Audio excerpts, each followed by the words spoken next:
Hi hello ನಮಸ್ಕಾರ. ಅಡುಗೆ ಮನೆಗೆ ಸ್ವಾಗತ. ಇವತ್ತು ನಾನು ನಮ್ಮ ಮಾಲ್ದಿ ಸ್ಟೈಲಿಯ ತರಕಾರಿ ಪಲಾವ ಹೇಗೆ ಮಾಡೋದು ಅಂತ ತೋರಿಸ್ಕೊಡ್ತಾ ಇದ್ದೀನಿ. ಇದು ಸುಲಭವಾಗಿ ಮತ್ತು ತ್ವರಿತವಾಗಿ ಮಾಡಬಹುದು. ಬನ್ನಿ ಹೇಗೆ ಮಾಡೋದು ನೋಡೋಣ. ಈ ವಿಡಿಯೋ ಇಷ್ಟ ಆದ್ರೆ ನಿಮ್ಮ ಫ್ಯಾಮಿಲಿ ಫ್ರೆಂಡ್ಸ್ಗೆ ಶೇರ್ ಮಾಡಿ. ನಮ್ಮ ಚಾನೆಲ್ನ ಫಸ್ಟ್ ಟೈಮ್ ನೋಡ್ತಾ ಇರೋರು ಸಬ್ಸ್ಕ್ರೈಬ್ ಮಾಡೋದು ಮರಿಬೇಡಿ. ಲೈಕ್ ಮಾಡಿ, ಶೇರ್ ಮಾಡಿ, ಕಮೆಂಟ್ ಮಾಡೋದಂತೂ ಮರಿಲೇಬೇಡಿ. ನೋಡಿ ಎಷ್ಟು ಸೂಪರ್ ಆಗಿದೆ ಅಲ್ವಾ ಪಲಾವು. ಇವಾಗ ಒಂದ್ಸಲಿ ಎಲ್ಲ ನೀಟಾಗಿ ಮಿಕ್ಸ್ ಮಾಡ್ಕೊಳ್ಳೋಣ. ತರಕಾರಿ ಎಲ್ಲ ಮೇಲಿರುತ್ತೆ. ಮಾಗಡಿ ಪಲಾವ್ ತಿನ್ನಲು ಸಿದ್ಧ. ನೋಡಿ ಬೀಟ್ರೂಟ್ ನಾನು ಸಪ್ರೇಟ್ ಬೇಯಿಸ್ಕೊಂಡು ಹಾಕೊಂಡಿದ್ದಕ್ಕೆ ಪಲಾವ್ ಕಲರ್ ಬಿಟ್ಟಿಲ್ಲ, ಅದಕ್ಕೆ ಸಪ್ರೇಟ್ ಬೇಯಿಸ್ಕೊಂಡು ಹಾಕೊಂಡಿದೀನಿ. ನೋಡಿ ತುಂಬಾ ಚೆನ್ನಾಗಿರುತ್ತೆ. ತಿಂತಾ ಇದ್ರೆ ಮೊಸರು ಬಜ್ಜಿ ಜೊತೆ ಪಲಾವ್ ನೆಂಚ್ಕೊಂಡು ತಿಂತಾ ಇದ್ರೆ ಆ ಮಜಾನೇ ಬೇರೆ. ಪಲಾವ್ಗೆ ಮಸಾಲೆ ಇಟ್ಕೊಂಬೋಣ.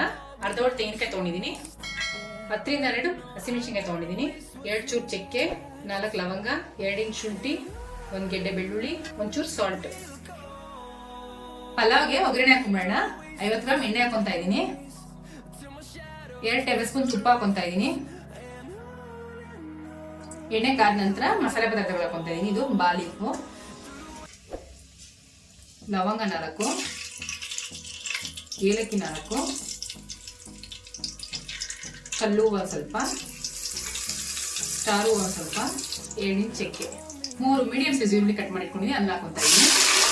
ಎಣ್ಣೆ ಚೆನ್ನಾಗಿ ಬಾಡ್ಸ್ಕೋಬೇಕು. ಸ್ವಲ್ಪ ಈರುಳ್ಳಿ ಒಂಚೂರು ಕೆಂಪಾಗಿದ ತಕ್ಷಣ ಇವಾಗ ತರಕಾರಿಗಳು ಹಾಕೊಳ್ಳೋಣ. ಒಂದು 10-12 ಬೀನ್ಸ್ ತೊಗೊಂಡಿದ್ದೀನಿ, ಒಂದು ಕ್ಯಾರೆಟ್ ಕಟ್ ಮಾಡಿಟ್ಕೊಂಡಿದ್ದೀನಿ, ಅದನ್ನ ಹಾಕೊತಾ ಇದ್ದೀನಿ. ಒಂದು ದೊಡ್ಡ ಗೆಡ್ಡೆಕೋಸು ಕಟ್ ಮಾಡಿಟ್ಕೊಂಡಿದ್ದೀನಿ, ಅದನ್ನ ಹಾಕೊತಾ ಇದ್ದೀನಿ. 1 ಕಪ್ ಬಟಾಣಿ ಹಾಕೊತಾ ಇದ್ದೀನಿ. ಇದನ್ನ ಚೆನ್ನಾಗಿ ಸ್ವಲ್ಪ ಎಣ್ಣೆ ಬಾಡಿಸ್ಕೊಳ್ಳೋಣ. ಇದು ನಮ್ಮ ಮಾಗಡಿ ಸ್ಟೈಲ್ ಪಲಾವ್. ಇದು ತುಂಬಾ ಚೆನ್ನಾಗಿರುತ್ತೆ. ಸ್ಕಿಪ್ ಮಾಡದೆ ವಿಡಿಯೋನ ಸ್ಟೆಪ್ ಬೈ ಸ್ಟೆಪ್ ನೋಡಿ. ಒಂದು ಸೀಕ್ರೆಟ್ ಇಂಗ್ರೀಡಿಯೆಂಟ್ ಹಾಕ್ತೀವಿ, ಅದನ್ನ ನೋಡ್ಲೇಬೇಕು. ನೀವು ನೋಡಿದ್ರೆ ಗೊತ್ತಾಗುತ್ತೆ ಇದು ಮಾಮೂಲಿ ಪಲಾವ ಅಥವಾ ಬೇರೆ ತರ ಪಲಾವ, ನಮ್ಮ ಮಾಗಡಿ ಸ್ಟೈಲ್ ಪಲಾವ ಅಂತ ಗೊತ್ತಾಗುತ್ತೆ ನಿಮಗೆ. ಇವಾಗ ಹಾಕೊಂಡಿರೋ ತರಕಾರಿ ಎಲ್ಲ ಸ್ವಲ್ಪ ಎಣ್ಣೆಲಿ ಬಾಡಿದೆ. ಇವಾಗ 1 ಕಪ್ ಹೂಕೋಸು ಹಾಕೊತಾ ಇದ್ದೀನಿ, 1 ಕಪ್ ಎಲೆಕೋಸು ಹಾಕೊತಾ ಇದ್ದೀನಿ. ಇದು ಆಮೇಲೆ ಹಾಕೊಂತಾ ಇರೋದು ಯಾಕೆಂದ್ರೆ ಸ್ವಲ್ಪ ಬೇಗ ಬಾಡ್ಬಿಡುತ್ತೆ, ಅದಕ್ಕೇನೆ. ಅದು ಸ್ವಲ್ಪ ಲೇಟಾಗಿ ಬಾಡಿದ್ದು ಹುಳ್ಳಿಕಾಯಿ ಅವೆಲ್ಲ, ಅದಕ್ಕೆ ಇದು ಆಮೇಲೆ ಹಾಕೊತಾ ಇದ್ದೀನಿ. ಇದನ್ನು ಚೆನ್ನಾಗಿ ಸ್ವಲ್ಪ ಮಿಕ್ಸ್ ಮಾಡ್ಕೊಳ್ಳೋಣ. ಸ್ವಲ್ಪ ಎಣ್ಣೆಲಿ ಫ್ರೈ ಆಗ್ಬೇಕಿದೆ ಇನ್ನು. ತರಕಾರಿ ಬಾಡಿದ್ರೆ ಸಾಕು. 3 ಟೊಮೆಟೊ ಕಟ್ ಮಾಡಿ ಇಟ್ಕೊಂಡಿದ್ದೀನಿ ಮೀಡಿಯಂ ಸೈಜು, ಅದನ್ನ ಹಾಕೊತಾ ಇದ್ದೀನಿ. ಮತ್ತೆ 1 ಇಡೀ ಪುದೀನ, 1 ಇಡೀ ಕೊತ್ತಂಬರಿ ಕಟ್ ಮಾಡಿಟ್ಕೊಂಡಿದ್ದೀನಿ, ಅದನ್ನ ಹಾಕೊತಾ ಇದ್ದೀನಿ. ರುಚಿಗೆ ತಕ್ಕಷ್ಟು ಉಪ್ಪು, ಅವಾಗಲೇ ರುಬ್ಬಕ್ಕೂ ಉಪ್ಪು ಹಾಕೊಂಡಿದ್ದೀವಿ, ನೋಡ್ಕೊಂಡು ಉಪ್ಪು ಹಾಕೋಬೇಕು. ಇವೆಲ್ಲ ಚೆನ್ನಾಗಿ ಮಿಕ್ಸ್ ಮಾಡ್ಕೊಂಬೋಣ ಒಂದ್ಸಲಿ.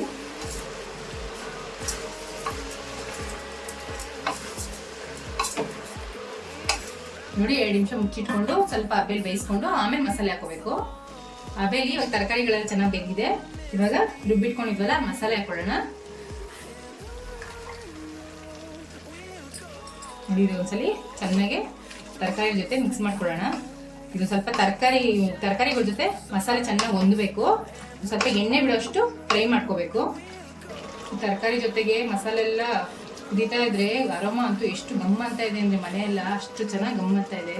ಒಂದ್ಸಲಿ ತುಂಬಾ ಚೆನ್ನಾಗಿರುತ್ತೆ. ಇದು ಡಿಫ್ರೆಂಟ್ ವೆರೈಟಿ. ಟ್ರೈ ಮಾಡಿ ಹೇಗಿತ್ತು ಅಂತ ನಂಗೆ ಕಮೆಂಟ್ ಮಾಡಿ ತಿಳಿಸಿ. ತರಕಾರಿ ಮಸಾಲೆ ತುಂಬಾ ಚೆನ್ನಾಗಿ ಹೊಂದ್ಕೊಂಡಿದೆ. ಇವಾಗ ನಾನು ಅಕ್ಕಿ ಹಾಕೊಂತಾ ಇದ್ದೀನಿ. ನಾನು 2 ಪಾವ್ ತಗೊಂಡಿದ್ದೀನಿ. 2 ಪಾವ್ ಅಳತೆ ನಾನು ಮಾಡ್ತಾ ಇರೋದು ಪಲಾವು. ಒಂದ್ಸಲಿ ಚೆನ್ನಾಗೆಲ್ಲ ಮಿಕ್ಸ್ ಮಾಡ್ಕೊಳ್ಳೋಣ. ಅಕ್ಕಿ ಮಸಾಲೆ ಜೊತೆ ಮತ್ತೆ ತರಕಾರಿ ಜೊತೆ ಸ್ವಲ್ಪ ಚೆನ್ನಾಗಿ ಹೊಂದಬೇಕು. ಈ ಥರ ಚೆನ್ನಾಗಿ ಮಿಕ್ಸ್ ಮಾಡಿಕೊಂಡು ಒಂದೇ ನಿಮಿಷ ಹಂಗೆ ಬಿಡಬೇಕು. ನಾನು ಸೋನಾ ಮಸೂರಿ ಅಕ್ಕಿ ತೊಗೊಂಡಿದ್ದೀನಿ. ನೀವು ಬೇಕಾದ್ರೆ ಬಾಸುಮತಿ ಅಕ್ಕಿನೂ ಮಾಡ್ಕೋಬೋದು. ಒಂದ್ಸಲಿ ಪಲಾವ್ ಮಾಡಿ ನಿಮ್ಮ ಮನೇಲಿ ಎಲ್ಲರೂ ತುಂಬ ಇಷ್ಟಪಡಿಸ್ಬಿಡ್ತಾರೆ. ಇನ್ನೊಂದ್ಸಲಿ ಮಾಡು ಮಾಡು ಮಾಡು ಅಂತ ಇರ್ತಾರೆ. ಟ್ರೈ ಮಾಡ್ಬಿಟ್ಟು ನನಗೆ ಹೇಳಿ ಹೇಗಿತ್ತು ಅಂತ. ನೋಡಿ ಸಾಕು ಆಗಿರೋದು, ಒಂದಿದೆ ಎಲ್ಲ. ಇವಾಗ ನೀರು ಕಾಯಿಸಿಟ್ಕೊಂಡಿದ್ದೀನಿ. 1 ಲೋಟಕ್ಕೆ ನಾನು 2 ಲೋಟ ನೀರು ಕಾಯಿಸಿಟ್ಕೊಂಡಿದ್ದೀನಿ. ಇದನ್ನು ಹಾಕೊತಾ ಇದ್ದೀನಿ. ಕೆಳಗಡೆ ತಳ ಹಿಡಿಬಿಡುತ್ತೆ, ಅದಕ್ಕೆ ಒಂದ್ಸಲ ನೀಟಾಗಿ ಚೆನ್ನಾಗಿ ಮಿಕ್ಸ್ ಮಾಡ್ಕೊಂಡ್ಬಿಡೋಣ. ಅರ್ಧ ನಿಂಬೆಹಣ್ಣು ಹಿಂಡ್ಕೊಂಡಿದ್ದೀನಿ, ಅದನ್ನ ಹಾಕೊಂತಾ ಇದ್ದೀನಿ. ನಿಂಬೆಹಣ್ಣು ಹಾಕಿದ್ರೆ ಅನ್ನ ಚೆನ್ನಾಗಿ ಉದ್ರಾಗಿ ಚೆನ್ನಾಗಾಗುತ್ತೆ. ಅದಕ್ಕೆ ಬೇಕಾದ್ರೆ ನೀವು ಸ್ಕಿಪ್ ಮಾಡ್ಬೋದು, ಇಲ್ಲ ಆಪ್ಷನಲ್ ಅದು. ಸ್ವಲ್ಪ ನೀರು ಕುದಿ ಬರಬೇಕು. ಆಮೇಲೆ ಕುಕ್ಕರ್ ಮುಚ್ಕೊಂಡ್ಬಿಡೋಣ. 1-2 ವಿಜಿಲ್ ಕೂಗಿಸ್ಕೊಳ್ಳೋಣ. ನೋಡಿ ಇವಾಗ ನೀರು ಕುದೀತಾ ಇದೆ. ಒಂದ್ಸಲಿ ಹಿಂಗೆ ಮಿಕ್ಸ್ ಮಾಡಿಕೊಂಡು ಆಮೇಲೆ ಕುಕ್ಕರ್ ಮುಚ್ಚಬೇಕು. ಯಾಕಂದ್ರೆ ಕೆಳಗಡೆ ತಳ ಸ್ವಲ್ಪ ಹಿಡ್ದಿರುತ್ತೆ, ಅದಕ್ಕೆ. ನೋಡಿ ಇವಾಗ ಕುಕ್ಕರ್ ಮುಚ್ಕೊಂಡ್ಬಿಡೋಣ. 2 ವಿಜಿಲ್ ಕೂಗಿಸ್ಕೋಬೇಕು. ಕುಕ್ಕರ್ ಪ್ರೆಷರ್ ಇದೆ, ಓಪನ್ ಮಾಡ್ಕೊಳ್ಳೋಣ ಕುಕ್ಕರು. ನೋಡಿ ಎಷ್ಟು ಸೂಪರ್ ಆಗಿದೆ ಅಲ್ವಾ ಪಲಾವು. ಇವಾಗ ಒಂದ್ಸಲಿ ಎಲ್ಲ ನೀಟಾಗಿ ಮಿಕ್ಸ್ ಮಾಡ್ಕೊಳ್ಳೋಣ. ತರಕಾರಿ ಎಲ್ಲ ಮೇಲಿರುತ್ತೆ. ನೋಡಿ ಇವಾಗ ನೀಟಾಗಿ ಮಿಕ್ಸ್ ಮಾಡ್ಕೊಂಡಾಗಿದೆ. ಒಂದು ಸೀಕ್ರೆಟ್ ಇಂಗ್ರೀಡಿಯೆಂಟ್ಸ್ ಅಂತ ಹೇಳ್ತಿದ್ದಲ್ಲ, ಅದನ್ನ ಹಾಕೊಂತಾ ಇದ್ದೀನಿ ಇವಾಗ. ಸೀಕ್ರೆಟ್ ಇಂಗ್ರೀಡಿಯೆಂಟ್ಸ್ ಅಂದ್ರೆ ಇದೇ ಬೀಟ್ರೋಟು.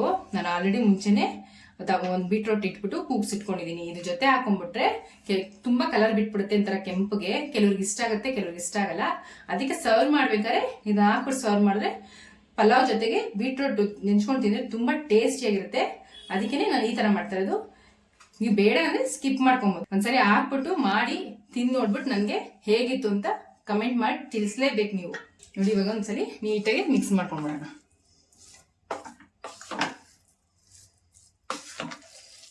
ನೋಡಿ ಈ ತರ ಮಿಕ್ಸ್ ಮಾಡ್ಕೊಳ್ಳೋದ್ರಿಂದ ಕಲರ್ ಬಿಡಲ್ಲ ಅಷ್ಟೊಂದು. ಒಂದ್ ಸ್ವಲ್ಪ ಹೊತ್ತು ಮುಚ್ಚಿಟ್ಬಿಡೋಣ. ನೀಟಾಗಿ ಎಲ್ಲ ಹೊಂದ್ಕೊಳ್ಬೇಕು. ಇನ್ನೊಂದ್ಸಲಿ ಮಾಗಡಿ ಪಲಾವ್ ತಿನ್ನಲು ಸಿದ್ಧ. ನೋಡಿ ಬೀಟ್ರೋಟ್ನ ನಾನು ಸಪ್ರೇಟ್ ಬೇಯಿಸ್ಕೊಂಡು ಹಾಕೊಂಡಿದ್ದಕ್ಕೆ ಪಲಾವ್ ಕಲರ್ ಬಿಟ್ಟಿಲ್ಲ, ಅದಕ್ಕೆ ಸಪ್ರೇಟ್ ಬೇಯಿಸ್ಕೊಂಡು ಹಾಕೊಂಡಿದೀನಿ. ನೋಡಿ ತುಂಬಾ ಚೆನ್ನಾಗಿರುತ್ತೆ. ತಿಂತಾ ಇದ್ರೆ ಮೊಸರು ಬಜ್ಜಿ ಜೊತೆ ಪಲಾವ್ ನೆಂಚ್ಕೊಂಡು ತಿಂತಾ ಇದ್ರೆ ಆ ಮಜಾನೇ ಬೇರೆ.